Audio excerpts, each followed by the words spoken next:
Hi guys, welcome back. In this video we're going to look at applications of the dot product. In particular, we're going to look at something called the projection of one vector, u, onto another vector, v. Just to recall, we've got two definitions of the dot product. You've got the algebraic definition of the dot product, which just says if you're taking the dot product of u and v, multiply component by component, and then add. Multiply, and then add, and multiply, and add, and then you stop when you run out of components. So this would be our dot product in R3. That's our dot product in R2. The geometric definition, which allows us to give this dot product some meaning, is that the dot product is the length of u times the length of v times the cosine of the angle between them. So if this is my vector u and this is my vector v, and that's my angle theta, they have to start at the same place, they have to have the same initial point. Some people will say you have to draw them tail to tail. Theta is the angle between u and v when drawn this way. Now theta is the smaller of those two angles. It's not this one, it's that one. And even if v were down here, it's going to be the smaller one. So with that in mind, let's talk about projection.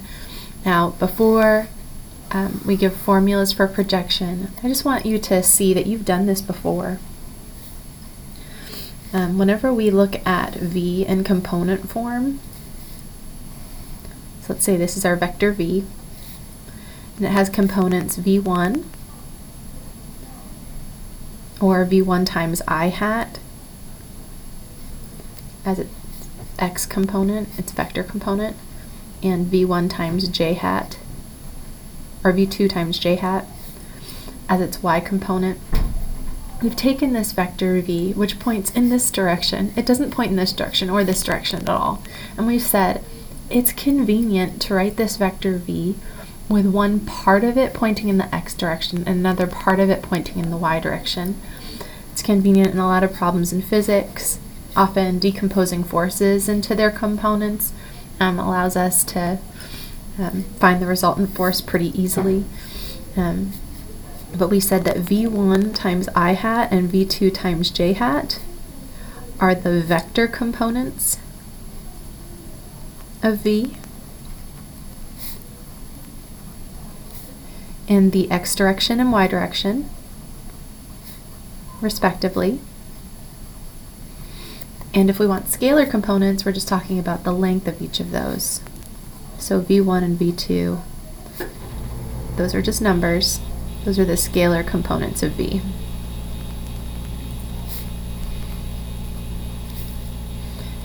In the x and y directions, respectively.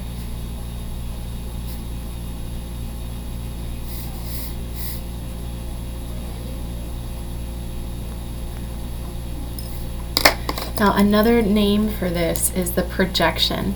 I can think of this as taking the vector v and then projecting it onto the x-axis. So I could call these vector components of v in the x and y direction vector projections of v.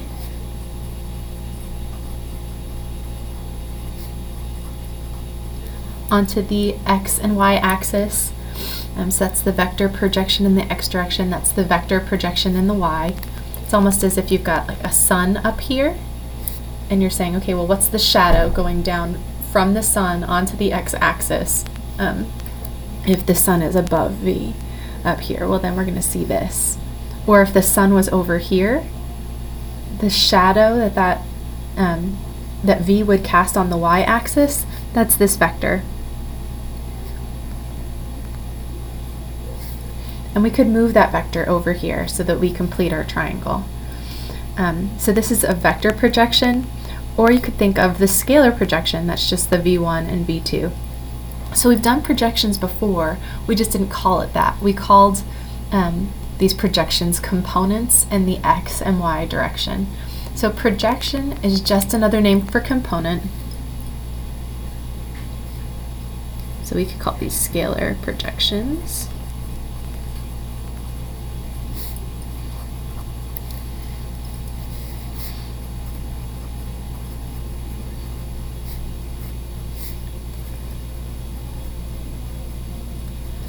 So those are the same thing. And when we talk about taking U and finding the projection of U onto V, what we're implying is we want to split U into two parts.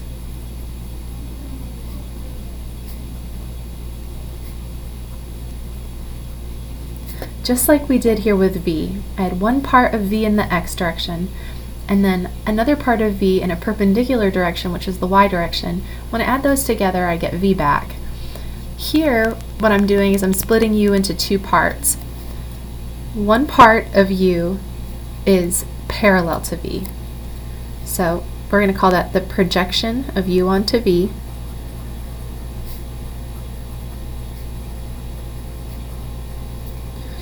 And this is the part, or the vector part of U that's parallel to V.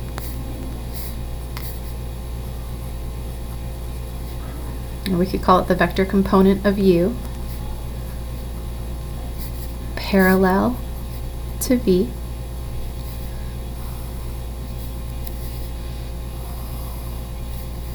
So maybe this is our vector V.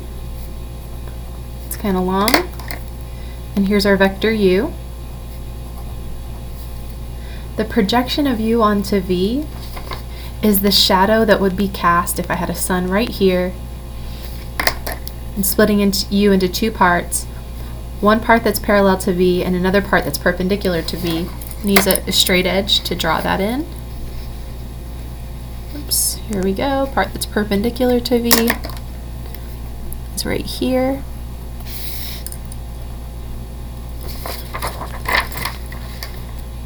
This part we're going to call W, and this part down here,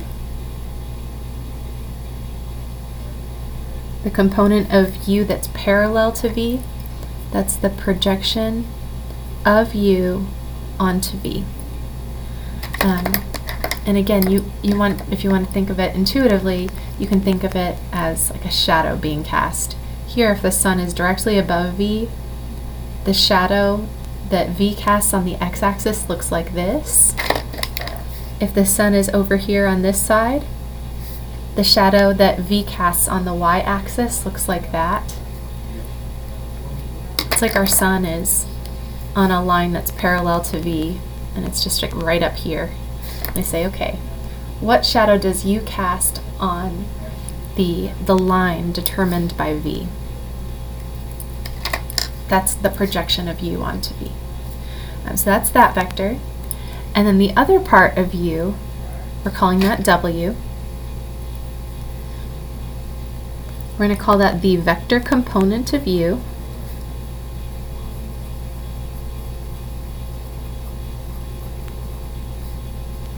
Orthogonal to V. And remember, orthogonal just means they meet at right angles. I'm thinking of this vector and this vector as perpendicular, but when we're talking about vectors, we tend to use the word orthogonal. We could also use the word normal, but again, we use those words in different contexts. When we're talking about comparing vectors to vectors, we say that they're orthogonal to each other. So this guy is orthogonal to this guy. And this is the part of U that I have to add to the projection to get U back.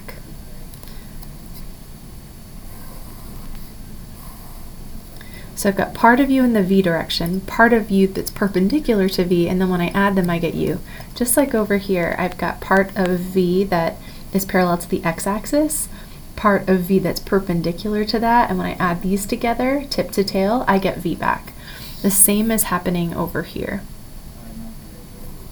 Now by design, since this is the part of U that's parallel to V and this is the part of U that's perpendicular to V, if I add this guy to this guy, I should get that guy. So just by design, it's a fact that the projection of U onto V plus W is going to equal U. So this is the component of U, vector component of U, parallel to V, and this is the component of U that's perpendicular to V or orthogonal to V. I'm just going to use that sign for perpendicular. Okay.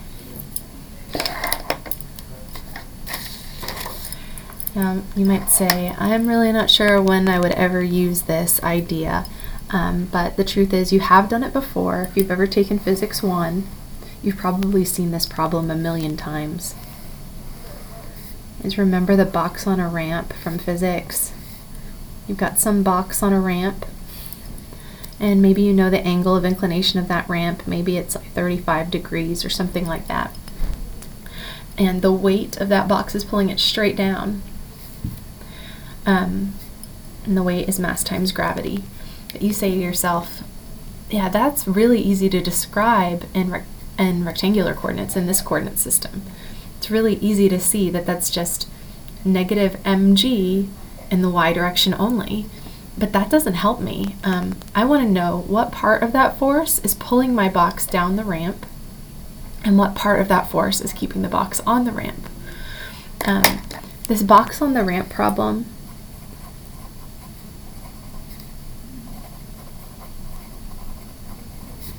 this is just one variation on a theme. You may have seen a baby on a slide, a box on a ramp, a truck on a hill. I heard one recently about cyclists cycling down a hill.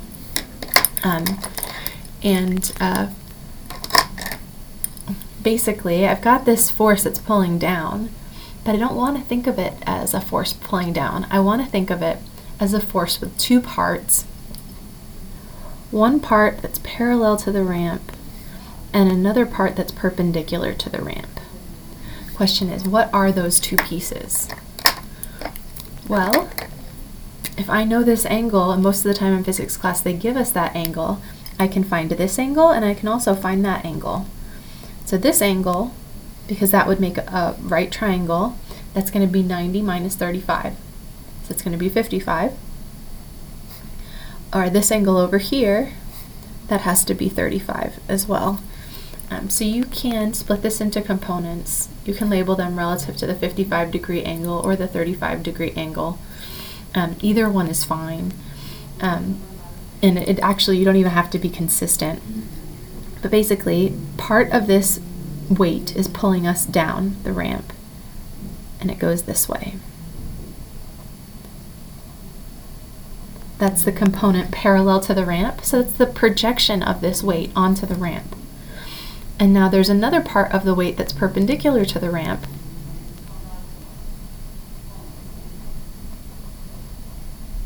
That's keeping the box on the ramp. Now you might say, Miss Townsend, the box is not going through the ramp. Well, there's other force, the normal force, that's balancing that. But that's beyond the scope of this class. Talk to your physics teachers about the normal force. All we want to do is we want to take this weight and we want to break it into two parts. This part that's parallel to the ramp and another part that's perpendicular to the ramp. And notice if I add this force and this force together, I get mg back. So let's talk about, I'm going to call it the weight, use W for weight, the part that's parallel to the ramp.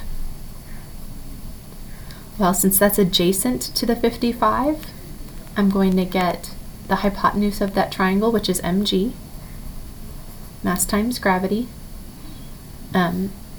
where we're just using the scalar 9.81 meters per second squared for gravity.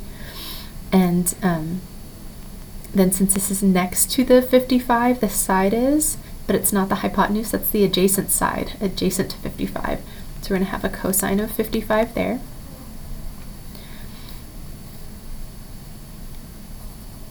And then the part that is perpendicular to the ramp, or since we're dealing with a ramp, we might say that this vector, this vector is normal to the ramp. That's the magnitude of the hypotenuse, and since it's opposite the 55 in the triangle, we're going to get a sine of 55. So you've done this before. That's a projection, and that's the vector component that's orthogonal to that projection. You've got one that's parallel to the ramp and one that's orthogonal to the ramp. Or one that's parallel to the ramp, since we're talking about a ramp, one that's normal to the ramp. So box on a ramp, baby on a slide, truck on a hill, all of them are the same thing, and you've done this. Now, in our class, in math class, most of the time we don't know this angle. All we have are u and v in component form, and I can draw a picture like this. If I have the components of u and the components of v, the question becomes, how do I find the equation of the vector projection of u onto v? And how do I find a formula or an equation for the vector component of u that's orthogonal to v? That's actually not too bad, just using some simple trig. So let's focus on first just the length of the projection of u onto v. I'm going to draw my picture again. I'm going to try to draw it a little bit bigger.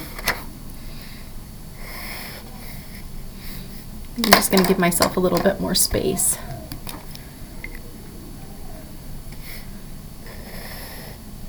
Make u longer. That's u. This is my vector v. And to find the component of u that's orthogonal to v, I'm just going to use a straight edge from another piece of paper, create a right triangle.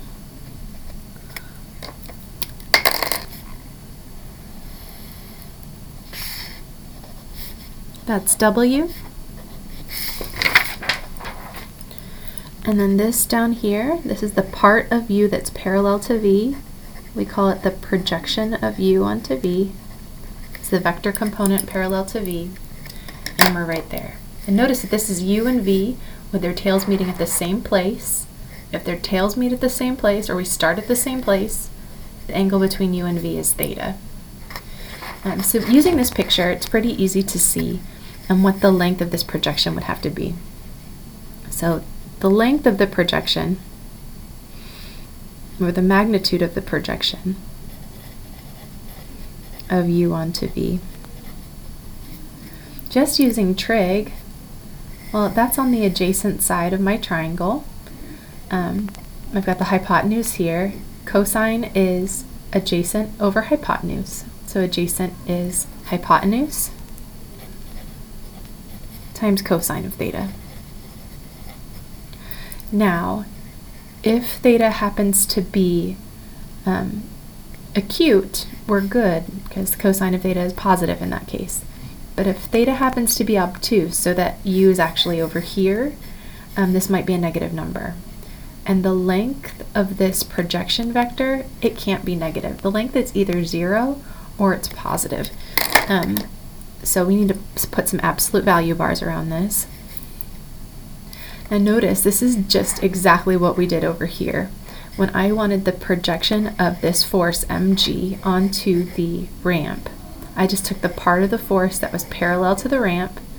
Since it was next to the 55, I had mg, so that's the magnitude, times the cosine of 55, because it was adjacent to the 55, that side was.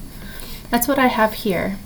I've got the magnitude of my force times the cosine of this angle, because I'm on the adjacent side. Now, I'm not going to use this because I don't typically know theta. I typically know v, or u and v, in component form, and I can use this to derive the formula for the length of the projection of u onto v. Does this remind you of something? I hope it reminds you of this. It's our geometric definition of dot product. Look, there's that side. It's the length of u times cosine of theta. This is the same thing. It's the length of u times cosine of theta. It's an absolute value, but it's very close. If I wanted this to be a dot product, all I would have to do is multiply by the length of v. And I can do that. It doesn't change the value, as long as I also divide by the length of v. Then these are exactly the same thing. So now in my numerator, I've got the absolute value of the length of u times length of v times the cosine of the angle between them. That is the absolute value of the dot product. Remember, the dot product is a scalar. We're just taking the absolute value of that number, and we're dividing by the length of v. So this is called the scalar projection of u onto v?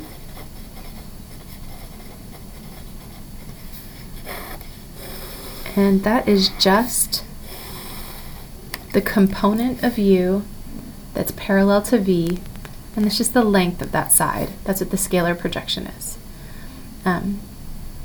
Or the magnitude of that. That's what that is. Now,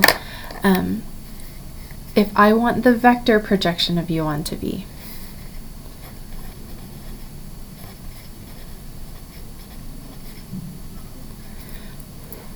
I'm talking about a vector now.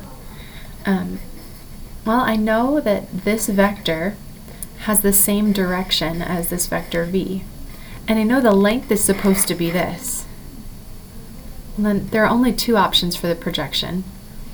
If the projection and the vector v are pointed in the same direction, I just take the length and I multiply by the unit vector in that direction.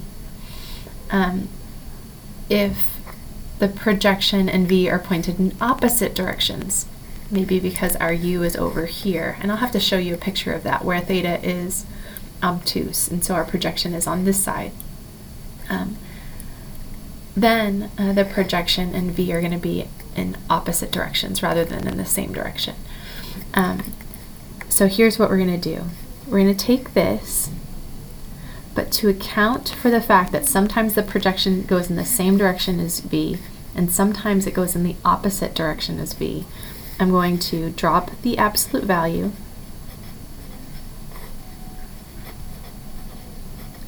so that's the signed length,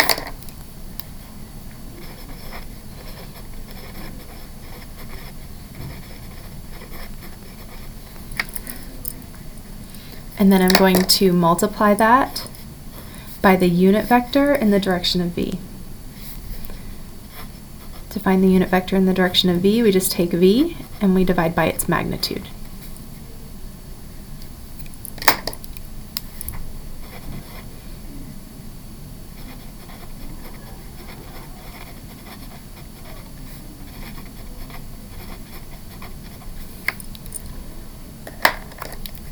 Now before I simplify this any further, I just want to show you if u dot v is positive, so the angle between u and v is acute.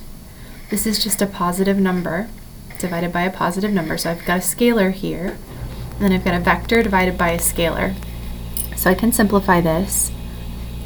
This is u dotted with v. Length of v times the length of v is the length of v squared. That's a number, and we're multiplying that by the vector v. So I've got a scalar times v, and that's the projection of u onto v. I think that makes sense. We're talking about the part of u that's parallel to v. It either goes this way or it goes that way. Now, if theta is acute, it goes that way, and this is a positive number. Now, if theta is obtuse, remember the dot product is negative when theta is obtuse, so I've got a negative number in that case times v, and it would just go in the opposite direction. And that's exactly what we want.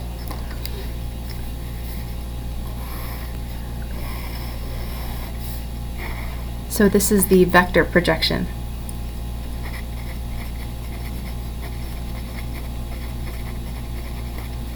Of u onto v.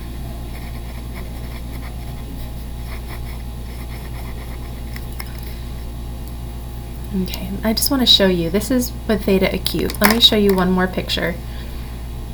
Let's say theta is obtuse. Maybe this is our vector v, and instead we've got a vector u that looks like this. So u is pointing roughly in the opposite direction from v. So that's my theta. Now when I want to find the projection of u onto v, it actually looks like it doesn't overlap with v at all. I've got the sun here, and I want to know what is the part of u that's parallel to v. It's just that part. So the projection of u onto v in this case, that points in the opposite direction from v, and then the component of u that's perpendicular to v, or orthogonal to v, that w, that still points this way. So if theta is obtuse, your projection and your vector v go in opposite directions. And that's exactly what we would see here. If theta is obtuse, the dot product is negative, so I've got a negative number times v, so I'm going to go in an opposite direction from v. If theta is acute, the projection of u onto v and v are going in the same direction, so I end up with a constant times v here. Now the question becomes, okay, you've got a scalar projection, we know what that is. If I know the angle, I can just do that. If I don't know the angle, I can do that. And then I say, okay, well, it's a scalar projection. What if I want the vector projection? I just multiply by the unit vector in that direction. Had to drop the absolute value because sometimes they go the same way and sometimes they go the opposite way. And so we have this. I'm going to call this the signed length.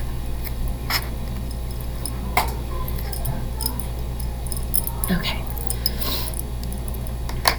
All right, now the question becomes, how do we find W? Well, W is actually not so bad because of this fact right here. W is just the vector that I add to the projection to get u back. It's the part of u that's perpendicular to v. So there's part of u that's parallel to v, that's the projection, and the other part that's perpendicular to v. If theta is acute, it looks like this. If theta is obtuse, there's part that's parallel to v, and there's part that's perpendicular to v. Still, same thing. But if I add this vector and this vector tip to tail, I should get u back by design. So finding W really isn't that difficult. W plus the projection of u onto v has to be u. So if I want to find W, I just solve for this guy by subtracting the projection from both sides. So we're going to have W equals u minus the projection of u onto v. And this is the vector component of u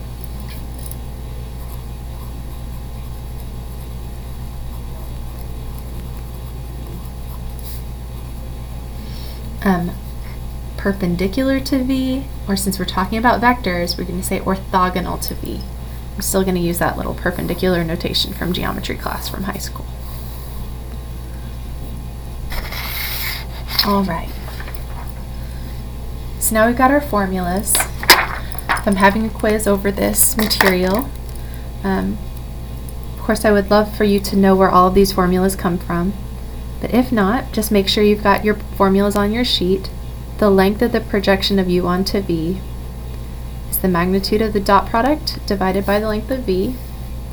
The vector projection of u onto v is just the dot product divided by the length of v squared times the vector v, and that's just a number times v, and W satisfies this. So if I get W by itself, I have W equals u minus the projection.